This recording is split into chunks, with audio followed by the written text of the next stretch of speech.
Welcome back, guys. As always, Hot Mess Espresso is very proudly sponsored by 502 Media. We have Kendall Concini on the podcast today, who is a mom, and she actually wrote a book on mental health and parenting. And if you're a parent, you're gonna want to tune into this one. Hi, Kendall. Hi, thanks for having me today. Of course. What like inspired you to even write a book? Everyone's reasons are different. Yeah, I always said I was gonna do it. It started as a bedtime story I would tell my daughter, and I would joke like one day I'm gonna write this down. And then I actually had some like health stuff happen, and I got really into Reddit and going down the whole rabbit Oh hole yeah. there. And so I had to distract myself, and I thought like, all right, I'm just gonna start writing this down and see if I can do like a little mini art project with it, and it just kind of hit, and I decided to go bigger than just making it for my daughter and make it for other parents and families out there. So Yeah. What was that process like when you first decided you were really gonna do this? it is funny because I tell people like don't ask me because I did everything wrong. Like I had probably like 18 versions of the book. When I got to a solid version, I was like, this is brilliant and it hits on what it needs to hit. And so I thought the process was a lot easier. And so I queried some agents and I did it based on like the idea and figured, all right, well, they'll like the idea and then they'll help with all the next steps. They don't do that. They want it like fully done and they Hmm. just want to push it on. So I took a step back and redid everything with my like project management experience, and I had Excel sheets and everything, and I started following like advice and getting books from the library on it. And now looking back, we found one of like the first emails I sent to someone, and it was like cringe embarrassing, and I was Oh like, yeah. I cannot believe my name is attached to this. But so it was a roller coaster and a very like humbling experience. Yeah. So what is the book called and what is it about? So it's called Mom's Cloud and the Beach Adventure. Essentially, I am a mom who has depression, and when my daughter kind of hit language and was really trying to understand emotions and things going on in her world, I had started using this cloud analogy to tell her, mom's not crying because anything you're doing, it's because a cloud's here. And so the book builds on being a tool and a whimsical story to use for your children Hmm. about going to the beach and mom's cloud shows up. And so the book follows mom explaining she has a cloud, it's not sunny where she's sitting, and she wants everyone to like enjoy the day, and she's just going to take a minute for herself. And because my family knows that about me, the book follows that theme of the kids saying, okay, you take a minute, we're going to go play here. Do you want to be included? What do you need to kind of be happy in your moment? And it's okay to not be okay. Hmm. And so the book is a whimsical story using different language to just introduce the idea of someone having an emotion and world experience. And then you can build on that in the way that you need. Yeah. How was your postpartum journey? I knew it was coming. So Hmm. I knew that my depression was one of the reasons I never wanted to be a parent. My husband and I had fostered for a few years. We volunteered with kids, but I never thought I was capable because you have to go home and be responsible for someone. And when you Hmm. can't be responsible for your own brain, in a sense, I didn't imagine it. But my husband was really supportive. And when we were fostering, he like showed me this strength in myself. And so I thought, like, let's try. And so I knew postpartum was going to hit me. I had kind of preset up everything. I got a therapist prior to. We set up all the scenarios. We set up how to kind of help me through some items. And it hit like right as hard as I expected it to. And Oh. so, but it was okay because I embraced it. So I never I never like pretended it was going to be super easy. I was honest about what I was struggling with, and it took a while. I was using like this mom friendship app that was kind of like mom Tinder, like you swipe Yeah. moms and connect and stuff. And so it did take a while. Like not everyone wants to hear that it's not just magical and I didn't glow and the reality of it, but I was Yeah. able to find a really great group that was there when I needed them to be. I love that so much. How are you doing with it now? It's getting easier. I think there was also in sharing the book, it was, I joke like if it's not a bestseller, that's fine. I already got the return on investment because there is this joy about just being open finally and saying like I Mhm. have really cloudy days. And so with friends and stuff, we are communicating by me just texting and saying like, "Hey, I know we had plans, but I have a cloudy day. I'm not coming out." And so it's been this like truer, more authentic version of myself. And so I find that there's almost this little imposter syndrome. I was talking about it with a friend yesterday. I was like, I feel like because I'm talking so much about depression, it feels weird that I haven't had like a really cloudy journey or day in a while. But that's also the good part. So I've been able to like, the more I talk about it, kind of have sunnier days. Right. So when it came to releasing the book, I know you just said it was like freeing to, but what were the emotions going into it of like up to releasing it? What were those like? So I hadn't told people for the longest time, like even when I was querying, there's so much room for failure, and so I Mhm. didn't want to put it out there. And then I got into like a local publishing contest, and you need it to help get support and votes. So I had released it in the hopes of like I'm gonna share it and people can vote for me. And the response was different. Like I kind of expected like the nonchalant, like, oh cool, but people were really receptive and kind of talking to me about it. Some people actually reached out about like their cloudy days, and so that was just eye-opening. And it was because all of the really great support when the contest was kind of like iffy, I decided to pull out of it and do it on my own because Mhm. like they gave me the confidence I didn't have. And so now I have people like following my Instagram and reaching out and just opening conversations that I hadn't had prior to.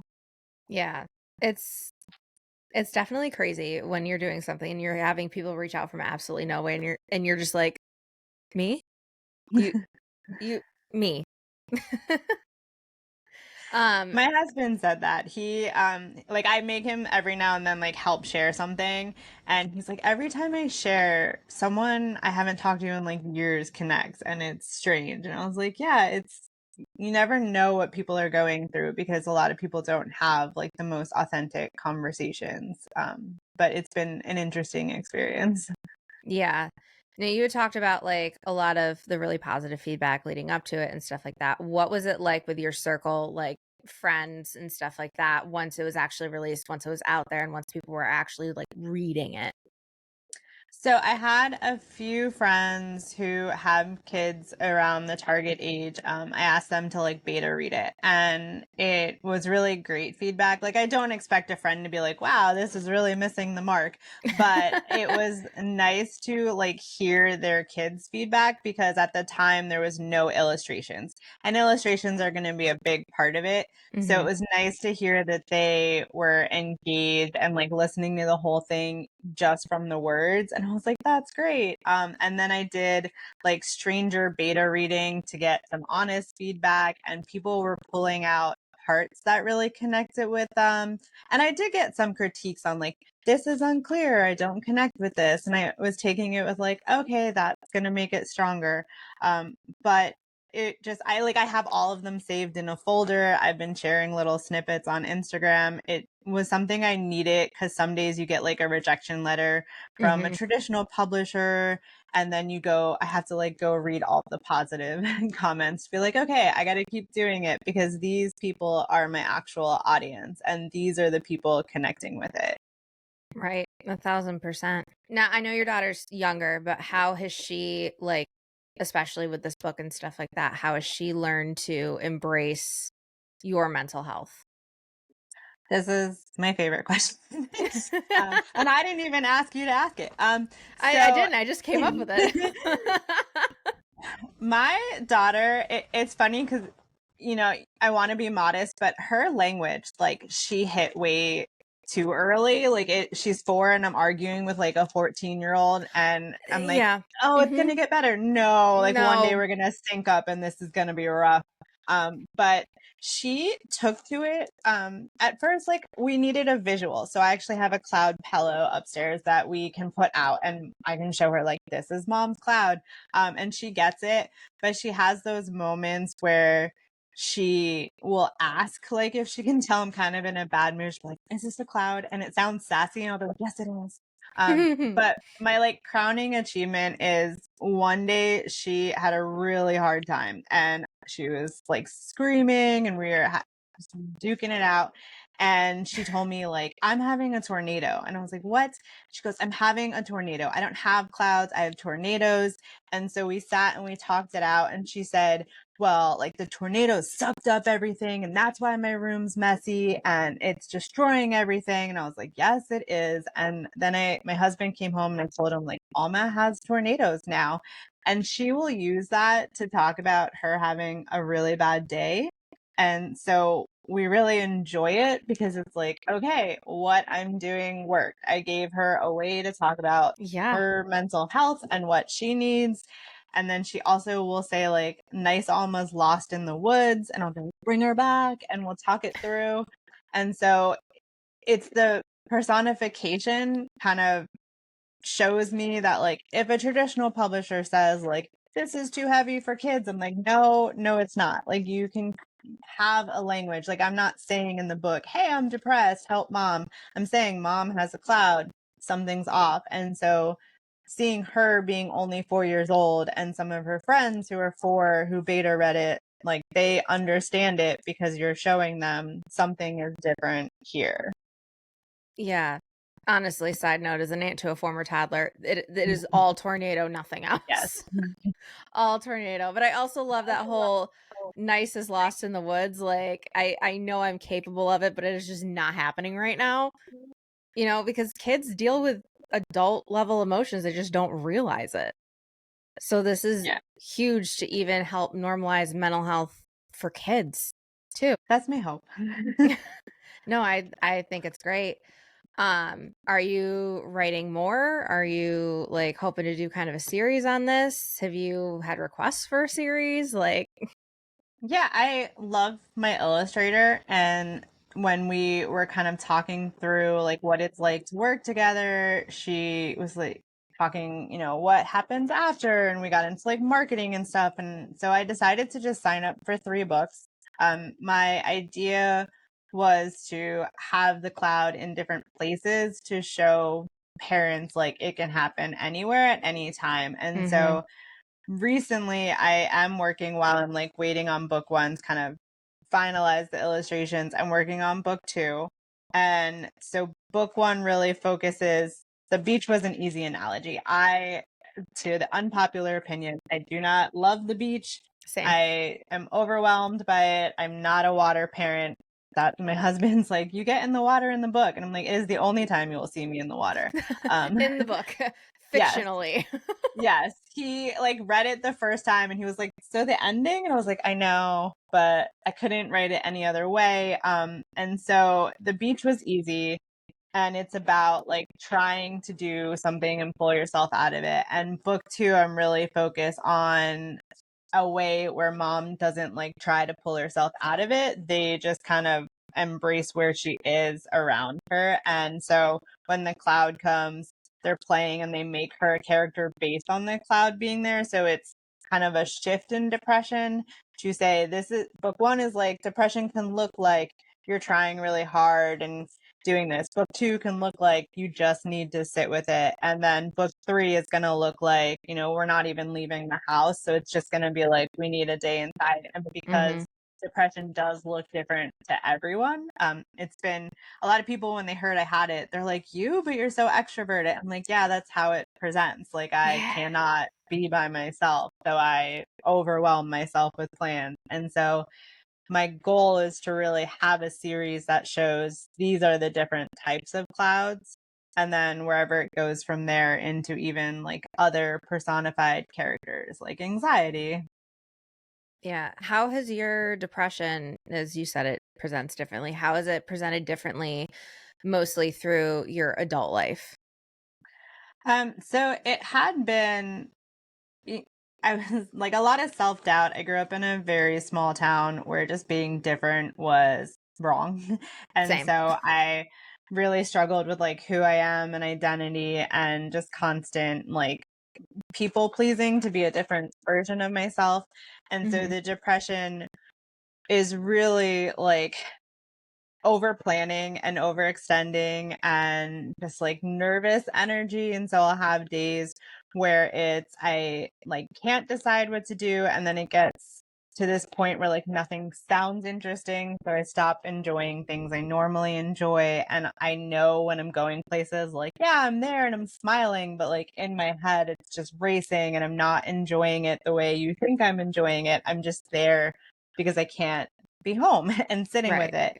And so it's the extroverted, like excessive planning and scheduling and multitasking and constantly having to go, go, go and achieve things and like lists and lists and lists and kind of that deep doubt of, am I being productive? Am I being like of value? And how do I feel about myself? And I can't find that calmness in it.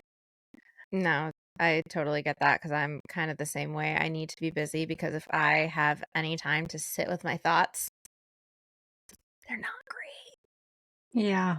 So, and it just, mine just gets this like mind numbingly, like just heavy, and I just want to cry for no reason, that kind of thing. So, I totally understand the whole, because people used to tell me all the time, like, you used to be so bubbly and extroverted. And I was like, uh huh. Yeah. Yeah, that was a giant red flag. Giant red Yeah. flag. Just didn't realize it at the time. And I've identified more of like an extroverted introvert. Like, obviously I do this for, you know, a career. So I'm not exactly a total introvert, but there are times where I shut this laptop off and I just sit and stare at the wall because I need to like, that's when I actually have to like deal with whatever's going on in my head, or, an episode brought something up that I didn't that I haven't thought about in years, kind of thing. So it's I'm with you on that one. I'm absolutely with you on the whole needing to constantly be busy, because if I'm not, it's not good. But then that contributes to like severe burnout, which makes the depression worse, and it just, rinse and repeat. Exactly. Like I want to be an introvert. Like the idea of staying home with the bubble bath and the book and stuff like that. I'm like, yeah, like that sounds really nice. And I am trying because I'm trying to not keep my kids busy all the time because I don't want them to struggle with it. Mhm. But then I have to do that. Like I am someone who, when we watch a movie, I'm also like reading a book or doing laptop stuff or getting things done. And so it's been a really big practice to just my kids want to just watch the movie. And I'm like dying inside. So like, how do you do this? Yeah, I'm like, I don't want to be in the office, but like I need to be working. I would literally bring my laptop into bed and be like, I'm currently like binging Wednesday at the moment. So I'm like watching Wednesday and like working on my laptop. And I'm like, one of these days I want to just be able to sit and not like executive dysfunction freeze sit and doom scroll. I just want to doom scroll because like I can. It'll probably never happen, but whatever. But how has writing the book, embracing your mental health, how has that helped you show up better as a mom, a wife, a friend? I I I have health stuff too, and so every time I go to an appointment, I tell my husband like there's this weird like please dear God let there be something wrong with me, because I feel like when you understand what is going on, then you can find the resources to help that instead of just Mhm. wondering like what is wrong with me? Why am I the only person that thinks this? And so in being open and talking about like depression, one of my favorite things in the book is in the back, I have resources. And so there's going to Mhm. be like a question section, and this is how you can start the conversation with your kids. And then I have some really great resources I've found and used. I have a merriment maker, and she does these weekly joy challenges and kind of trying to spread the joy. And I have a support group, and so the links are in there. And so I've been able to really find stuff that has helped me have more sunnier days. And so it's just, this is there, and there's things out there. And once you're open to saying, I love the algorithms on Instagram, because like if Right. I look up and find someone who's like on depression, suddenly my feed is nothing but like supportive quotes and supportive resources. And Mhm. so it's been this like, hey, there's a lot more out there, and there are a lot more people dealing with this, and it is not just me. And so that's Yeah. what's helped me in the journey of doing it. Yeah. We've touched on it a little bit, obviously, throughout the episode, but what are some ways that you are able to show up for you when, you've got the bad days and you know that it's going to be an extra cloudy, like hurricane storm clouds brewing? How do you show up for you then? What are some of your coping mechanisms or just your ways of just getting through it? I mean, now that there's like an easier ability for me to kind of like put the little cloud pillow out and just be like, hey, I need to try and find me time. My husband and I have got better at like our days. Like Tuesday, he golfs, and Thursday, I try and go out with friends, and I have my book clubs. And I love running. I think it just takes like the endorphins, take the stress off. Mhm. And so in the journey of doing it, I have tried to be more accountable to myself, to be like, okay, I am getting overwhelmed. I need to go do something. And whether that's I'm going to go on a run, or I'm going to go read for a little bit. I'm going to go, I also have like a foodie kind of side gig. So I'm going to go do some food posts and doom scroll recipes and things. And so through it, I don't think prior to writing I had really, I guess, like the permission slip to go take me time, because you're a mom and you're Yeah. like, I have to be on 24/7. I can't have me time. I love bringing my kids along. And my husband would be like, let's go on date night. And I'm like, the kids will love that though. Let's bring them. And so Yeah. when I started this activity of writing, it was, I know I've spent all day on my laptop writing, so I need to pause and I need to go do something for me. And so it has been like this, okay, time to go do it. You have to like practice what you preach too. So I can't be the mom who like doesn't take time for herself, but then shares a bunch of resources on it. No, 1,000%. Do you think that you're going to just stick to kids' books, or do you think you'll ever expand? Oh, no.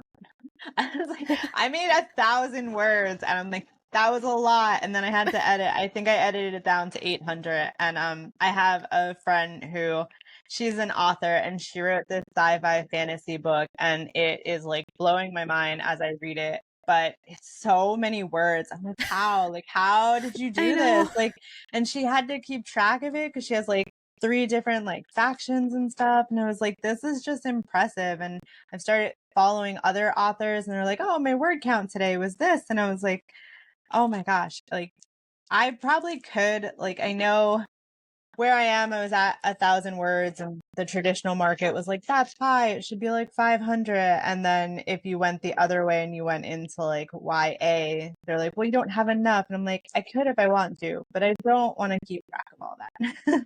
Yeah, no. So children's books. Yeah, no, these authors that do like Rebecca Yarros, her one book was like almost 600 pages, and there's a whole bunch of stuff going on there.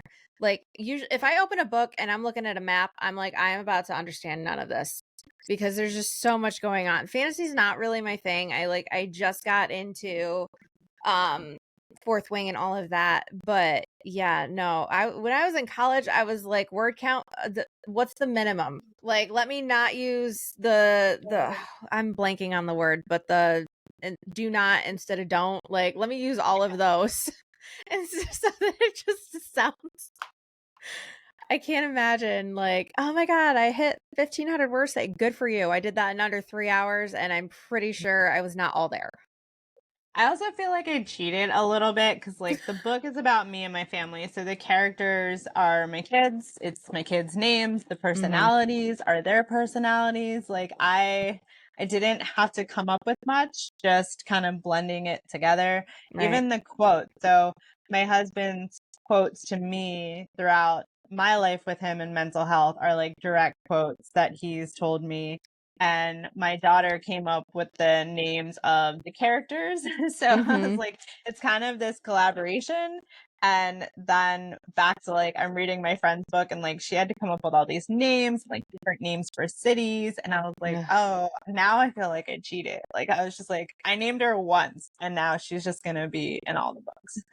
Well, I mean, honestly, like, it's kind of a big family project if you think about it, Mhm. Yeah. but I love that. It did make it hard too. I did I tried to go like the traditional route for a little bit. And when I had some conversations, I didn't realize there were like make or break it, because you just want to be like, yeah, if they give me a contract, let's go. And then like the things they wanted to change, I was like, I don't want to change my kids' names. That Mhm. would not make it my book. And then like there's a joke in there my daughter wrote, and they're like, well, we don't know if that makes sense. So I was like, yeah, but a 4-year-old wrote it, and it's like my favorite part. So I edited it a little with my like developmental editor, but it still fit. And I was like, all right, Mhm. that has to stay. And so it was nice as I've been reading the versions, like I test them on her at bedtime, and she gets to like react to them and see what still made it. So Aw, it's been cute. that's so cute. You have your own little full-blown beta tester over there. Yes. Yeah, I mean, it's your target audience, so Yeah. it works. I think our only conflict was the illustrator drew 3 sketches of each character, and you had to pick. And so when my daughter, she was like always sending fun videos to the illustrator, and my daughter loves Elsa. And I was like, mom, give or take. And so the illustrator drew her with the Elsa braids. And my husband and I were just like, no, like she doesn't keep a single thing in her hair. She needs to have the messy, curly hair, even if stuff's stuck in it. That's more of her. And so when the final picture came out and we did like reaction videos, she was like, that's not the one I picked. I'm like, yeah, I know. Mom changed everything behind your back. But it's okay. We got the colors of the swimsuit and things like that, but she had a lot to say. Oh, I'm su they have so much to say at that age. Yeah. So much. But I also love that there's direct quotes from your husband in there because that's you're gonna raise the bar for a lot of people. Yeah, I say like someone asked like, is dad really that supportive? And I was like, yes, like I probably would not have kids without him telling me like it's okay to not be okay. And I Mhm. wouldn't have my favorite line is clouds don't last forever. And he tells me all the time, like, it's not you, it's a part of you. And so like those are in there, and I'm like, that's what you need. And so at one point my editor said, well, I think for the point of view, mom should say those to herself. And I was like, I get where you're going, but when you have a cloud, you are not the rational Yeah, mind. you're Like not saying when it anything to comes, yes. yourself. That's Like I'm nice. not cheering myself up at all. So we kind of wrote it as like dad reminding her that she said it at one point, but in the moment, it's like you need to have those people you rely on to remind you that it's not all of you. That's not defining you. It's something you're going through, but it will pass. 1000%. So where can we find this book? So I am on Cloudy Day Chronicles at Instagram. And then on there, there's also a link to my blog, which is cloudydaychronicles.wordpress.com. Pre-orders are open. Pre-orders are fun because you get swag. So you could wait for the Ooh. book and it's going to be kind of up on print on demand.